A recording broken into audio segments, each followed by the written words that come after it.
अस्सलामुअलैकुम दोस्तों, welcome back to our channel find Urdu. Indigent.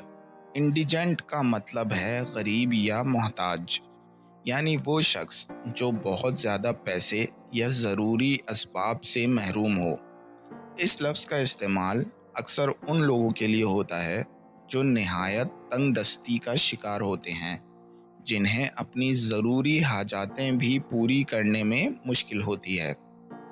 He offered food and shelter to the indigent man. उसने गरीब आदमी को खाना और रहने की जगह फराहम की।